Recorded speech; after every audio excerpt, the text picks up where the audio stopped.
कामाचा लोड वाढला तर इलेक्ट्रिक डिव्हाइस सुद्धा हात जोडतात आणि त्यांना रिसेट करावं लागतं. त्यातल्या त्यात आपण गृहिणी दुसऱ्यांसाठी करता करता आपल्यासाठीच राहून जातं.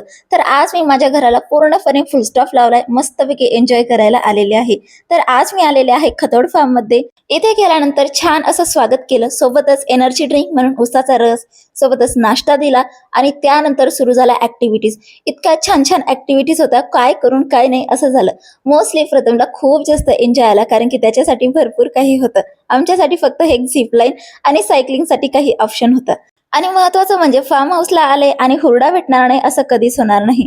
आणि तिथला फेमस होता हुरडा भेळ आणि सोबतच खाकरा, खूपच टेस्टी होता.